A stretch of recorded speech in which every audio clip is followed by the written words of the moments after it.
दोस्तों, आज की कहानी है एक इंसान से युद्ध कैसे हार गए भगवान परशुराम जी। दोस्तों, अगर इंसान और भगवान के बीच युद्ध हो जाए तब दोनों में से कौन जीतेगा? जाहिर है भगवान। लेकिन एक बार कुछ ऐसा हुआ जब एक इंसान और भगवान के बीच युद्ध हुआ तो जीत इंसान की हुई और भगवान को वहां से हार कर भागना पड़ा। आखिर कौन था वो शक्तिशाली इंसान और क्या है इस बात की सच्चाई? ये जानने के लिए हमारे इस वीडियो को आखिरी तक जरूर देखें और कमेंट सेक्शन में हरे कृष्णा हरे राम जरूर लिखें।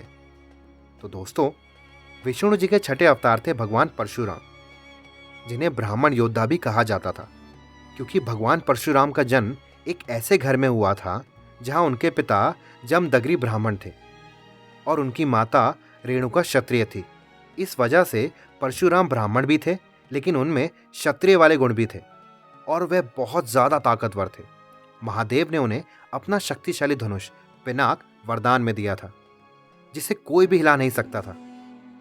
परशुराम विष्णु अवतार होने के साथ ही उन 7 चिरंजीवियों में से भी एक थे जिन्हें अमर रहने का वरदान मिला था। इतने शक्तिशाली होने के बावजूद वो महाभारत के दौरान भीष्म से बुरी तरह हार गए।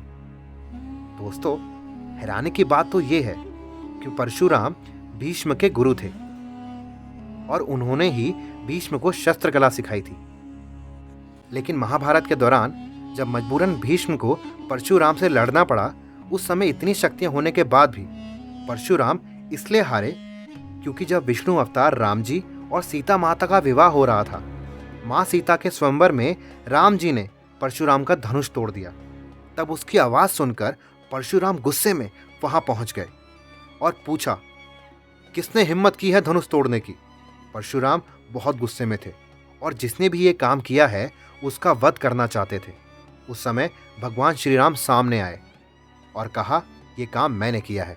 जब परशुराम और श्री राम का आमना सामना हुआ तब उन्हें इस बात का एहसास हो गया था कि ये भी विष्णु अवतार ही हैं, तभी ये धनुष को तोड़ पाए हैं।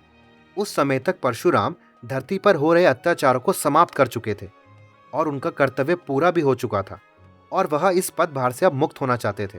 इसलिए भगवान श्री राम ने परशुराम की आदि शक्तियां अपने अंदर संभाल ली, जिसकी वजह से भीष्म से युद्ध के समय परशुराम की शक्तियां आधी थी और वह मुक्ति भी चाहते थे। वहीं दूसरी तरफ भीष्म की माता सत्यवती ने उन्हें वरदान दिया था कि जीवन में कभी भी कितना भी बड़ा योद्धा क्यों ना भीष्म से युद्ध कर ले, जीत हमेशा भीष्म की ही होगी। उन्हें कोई नहीं हरा सकता। जब तक भीष्म खुद अपनी मृत्यु नहीं चाहेंगे तब तक वह अमर ही रहेंगे। इसके अलावा भीष्म और परशुराम की उम्र में भी बहुत ज्यादा फर्क था। भीष्म के अंदर ब्रह्मचार्य की शक्तियों के साथ ही परशुराम से मिले अस्त्र भी थे। इन सब कारणों की वजह से उस समय भीष्म परशुराम से ज्यादा शक्तिशाली थे और तभी वह युद्ध जीत पाए। नहीं तो परशुराम, जो कि खुद भगवान है, उन्होंने धरती पर अत्याचारों का वध कर खून की नदियां बहा दी थी। भला उन्हें कौन हरा सकता है?